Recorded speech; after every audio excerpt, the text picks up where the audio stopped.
রাধে রাধে বন্ধুরা, সুপ্রভাত সকলকে। কেমন আছো তোমরা সবাই? আশা করছি সবাই খুব ভালো আছো। আর আজ হলো শনিবার, আর এখন সময় হয়েছে ওই 1:15 মতো হবে। তো এখন থেকে ভিডিওটা স্টার্ট করলাম। আজকে কিন্তু ভিডিওটা একটু দেরি থেকে স্টার্ট করেছি, কারণ আজকে ঘুম থেকে উঠতে একটু দেরি হয়ে গেছিলো। কালকে তো সারা দিন আমার উপর থেকে অনেক অনেক ধকল গেছিলো, তোমরা তো জানোই। আগের দিন আমি ভিডিওটা শেয়ার করেছিলাম তোমাদের সাথে। আগের দিন মামামের যেহেতু বার্থডে পালন করা হয়েছে, সেজন্য সমস্ত রান্নাবান্না কিন্তু আমিই করেছিলাম। প্রায় 30 জনের রান্নাবান্না, আর তার উপরে তো সকলকে খেতে দেওয়া আছে। আর তারপর তো ওই এক গাদা বাসনপত্রও থাকে। এত রান্নাবান্না করার পরে এত বড় বড় গামলা, কড়াই, হাঁড়ি, মানে সমস্ত কিছু মাজতেও হয়েছিল। আর দিনের বেশিরভাগ সময় আমার রান্নাঘরেই কেটে গেছিলো। এই গরমের মধ্যে কত কষ্ট করে এতজনের রান্নাবান্না করেছিলাম। তাছাড়াও আমার শরীরটা তো ভালো ছিল না, তোমাদেরকে বলেছিলাম আমার ভীষণই শরীর খারাপ করে গেছিলো হঠাৎ করে সকালবেলায় উঠেই। আর তারপরে তো আমি ভাবতেও পারিনি যে এতজনের রান্নাবান্না যে আমি করতে পারবো। আমার শরীরে এতটা অবস্থা খারাপ ছিল না, মানে এত বেশি পেটের মধ্যে যন্ত্রণা করছিল, আমি তো ভাবলাম হয়ে গেল বোধহয়। এতজনকে নেমন্তন্ন করা হয়েছে, তাদেরকে কি করে যে রান্না করে খাওয়াবো সেটা ভেবেই না চিন্তায় পড়ে গেছিলাম। কারণ তোমাদের দাদাভাইকে বলেছিলাম ক্যাটারারকে বলতে হবে না, আমি সমস্ত রান্নাবান্নাগুলো করে নেব। আর ওদের কাছে বলতে গেলে তো ওই এক গাদা টাকা লাগবে। আর এই মুহূর্তে তো আমাদের একটু টানাটানি চলছে, সেজন্য তোমাদের দাদাভাই তো জন্মদিন পালন করতেই চায়নি, মানে অনেক বলে টলে তবেই কিন্তু করেছিল। বলছিল এবছর করবে না, সামনের বছর করবে। তো মামাম যেহেতু খুব দুঃখ পায়, অনেক বছর যেহেতু জন্মদিন পালন করা হয় না, এমনি কেক আনা হয় আর বাড়িতে ওই মাংস রান্না করা হয়, পায়েস করা হয়, এগুলো করা হয়, তবে লোকজন তো বলা হয় না। আর মামাম তো সকলে বার্থডেতে যায়, দেখে সব বাচ্চাদের কত সুন্দর জন্মদিন পালন করা হয়, ওরা অনেক গিফট পায়। তো সেই জন্য মামামের ভীষণ ইচ্ছে যে ওরও জন্মদিন হোক। তো সেজন্যই অনেক বলে টলে কিন্তু রাজি করিয়েছিলাম তোমাদের দাদাভাইকে। আর এই গিফটগুলো মামাম পেয়েছে। তো এই টিফিন বক্সটা কি সুন্দর হচ্ছে না বলো, ওইটা পেয়েছে। আর ওই একটা জলের বোতল দেখলে সেটা পেয়েছে। আর এই যে জলের বোতলটা দেখছো, এটা কিন্তু 3টে সেট আছে, মানে এই বড় একটা আর মাঝারি আরও একটা ছিল, সেটা ওর দিদিকে দিয়ে দিয়েছে, মানে আমার জায়ের মেয়েকে। আর এই একটা ছোট আছে এর ভেতরে, মানে 3টে ছিল। তো এতগুলো বোতল দিয়ে কী করবে, সেজন্য ওর দিদিকে একটা দিল।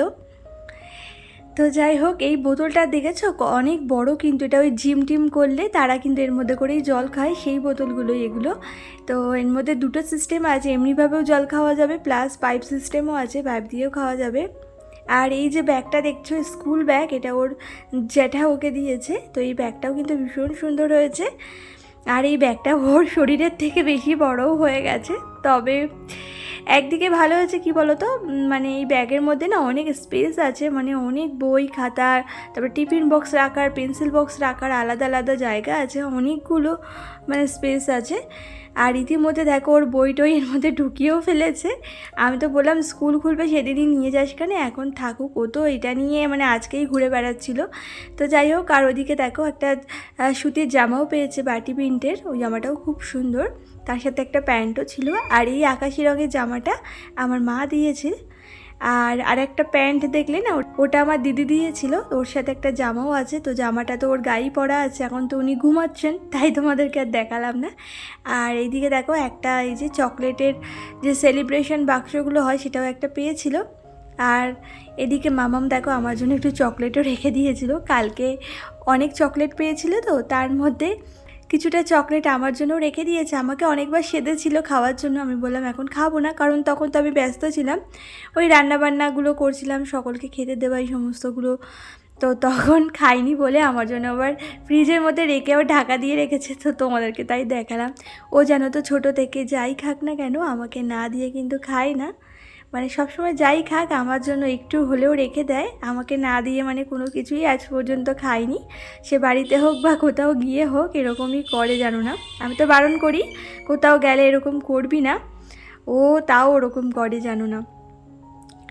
তো যাই হোক, এদিকে দেখো এখন ঘরটাকে ডাস্টিং করে নিচ্ছি। তো ওইদিকে কিন্তু রান্নাঘরে গিয়ে রান্নাঘরে টুকটাক কাজকর্ম সেরে নিয়েছি, তারপরে ভাতটাও বসিয়ে দিয়েছি, যাতে ভাতটা হতে হতে এদিকে কাজগুলো করে নিতে পারি। আর তাছাড়াও মামামকে অনেকেই জানো তো টাকাও দিয়েছিল, অনেকে গিফট আনতে পারেনি বলে। মোটামুটি তাও অনেকগুলোই গিফট হয়েছে মামামের, ও কিন্তু ওতেই খুশি, মানে ও ভীষণই খুশি হয়েছে। যে কটা গিফট দেখলে সব কটা গিফট নিয়েই না সারাক্ষণ ঘুরে বেড়াচ্ছে, সবাইকে দেখাচ্ছে, এরকম করছে জানো না। বাচ্চা মানুষ, বুঝতেই পারছো বাচ্চাদের মন কিন্তু এরকমই হয়। তো যাই হোক, ওই ঘরটা তো ডাস্টিং করা হয়ে গেছে, এখন এই ঘরটাও ভালো করে ডাস্টিং করে নিচ্ছি। এরপরে আবার যাবো রান্নাঘরে, তারপরে বাদবাকি রান্নাবান্নাটাও কমপ্লিট করতে হবে। আর ঘরটা ভাবছি এখন মুছবো না, একটু পরেই মুছে নেব, কারণ আজকে যেহেতু একটু ঘুম থেকে উঠতে লেট হয়ে গেছিলো। এখন যদি এই ঘরটার মুছতে যাই না তাহলে অনেকটা দেরি হয়ে যাবে। তোমাদের দাদাভাইকে আবার রান্নাবান্নাটাও করে দিতে হবে, কারণ ও তো টিফিন নিয়ে যাবে প্লাস ভাত টাত খেয়ে যাবে। তো যাই হোক, দেখো চলে এসেছিলাম রান্নাঘরে। তো এসে এদিকে রান্নাঘরে টুকটাক কাজকর্ম সেরে যে ডিমগুলো এখন সেদ্ধ করে নেব। আর আমি জানো তো ডিম এই যে কেটলিটা করেই সেদ্ধ করি। এই কেটলিটার মধ্যে জানো তো গরম জলও করা যায়, প্লাস চা বানানো যায়, ম্যাগি ট্যাগিও বানানো যায়, আবার ডিম সেদ্ধও করা যায়। এই কেটলিটা কিন্তু অনেকই উপকারী। আর এটা কিন্তু তোমাদের দাদাভাই গিফট পেয়েছিল। ও তো ক্যারাম বোর্ড খেলতে ভীষণ ভালোবাসে, তো ওদের একটা কম্পিটিশন হয়েছিল, তো সেখানেই কিন্তু গিফট পেয়েছিল, সেকেন্ড হয়েছিল। আর আজকে কিন্তু বেশি কিছু রান্না করব না, আজকে করব ডাল, সাথে করব এঁচোড়ের তরকারি আর ডিম সেদ্ধ। ভেবেছিলাম তো ডিমের কারি করব, তবে তোমাদের দাদাভাই বললো কালকে এত রিচ করা হয়েছিল, যেহেতু মামামের বার্থডে পালন করা হয়েছিল, তো সেজন্য বললো আজকে একটু প্লেন খাবারই করো, বেশি হিজিবিজি রান্না করতে হবে না। তো সেজন্য একটু প্লেনই করছি।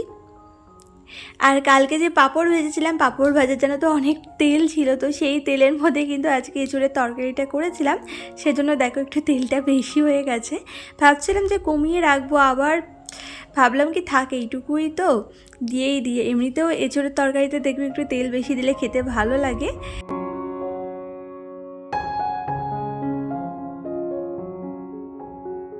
তো যাই হোক, এদিকে দেখো ডালটাও হয়ে গেছে, নামিয়ে নিলাম।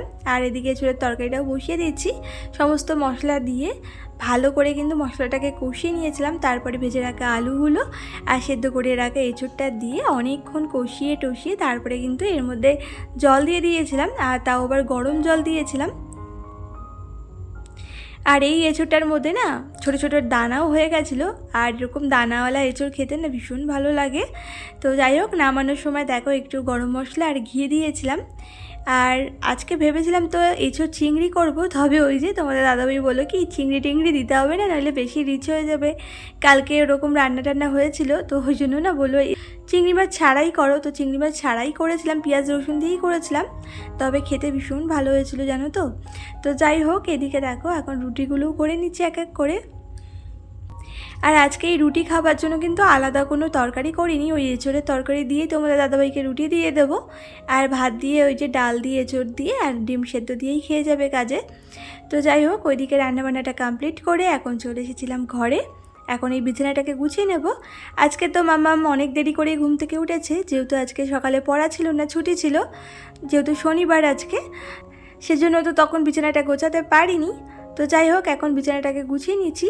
তাও মাম্মাম অনেকক্ষণ আগেই উঠেছিল, যখন আমি রান্নাবান্নাটা করছিলাম তখন আর আসেনি আর কি, যে একেবারে রান্নাটা কমপ্লিট করে নিই তারপরেই যাবো গানে একবারে। তো যাই হোক, ওদিকে বিছানাটা সুন্দর করে একদম চারিদিক থেকে গুজে দিয়েছি, টান টান করে পেতে দিয়ে ভীষণই সুন্দর করে জানো তো সাজাই আমি বিছানাটাকে, বেশ ভালো লাগে। তো যাই হোক, তারপরে দেখো চলে এসেছিলাম বাইরে গাছগুলোতে জল দিতে। সকালবেলায় ঘুম থেকে উঠেই তো গাছে জল দিই, তবে আজকে তো আর দেওয়া হয়নি, আজকে অনেকটা দেরি হয়ে গেছে। এদিকে দেখো খুব রোদও উঠে গেছে, তো কি করব, গাছে জলও যদি নাও দিই তাহলে গাছগুলো একদম ঝিমিয়ে যাবে। যেহেতু মাটিতে তো সেরকম একটা গাছ পোতা নেই, দু একটাই আছে, বেশিরভাগ গাছ কিন্তু টবের মধ্যেই রাখা আছে। আর টবের গাছগুলো দেখবে ঠিকমতো জল না দিলে কেমন একটা ঝিমিয়ে পড়ে। তো যাই হোক, তারপরে দুয়ারেও একটু জল দিয়ে দিলাম।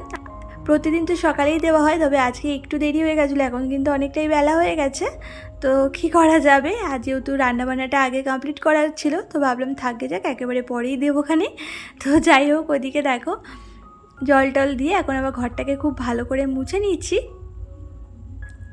আর আগের দিন আমাকে টুম্পা দিদিভাই কমেন্ট করে বলেছিলে আমারও সেম অয়েল কন্টেনার ছিল কিছু বছর আগে, আমারও না সেমভাবেই মুটকিটা ভেঙে গেছিলো, আমিও ওর মধ্যে হাতা খুন্তি এইসবই রাখি। আজকে ব্লগটা ভীষণই ভালো লাগলো, তো তোমাকে অনেক অনেক ভালোবাসা জানাই দিদিভাই, ভীষণ ভালো থেকো। আর এইদিকে মামাম কিন্তু আজকে ঠাকুর পুজো করেছিল। তো চলো বন্ধুরা, আজকে ভিডিওটা এই পর্যন্ত, সবাই ভালো থেকো, টাটা।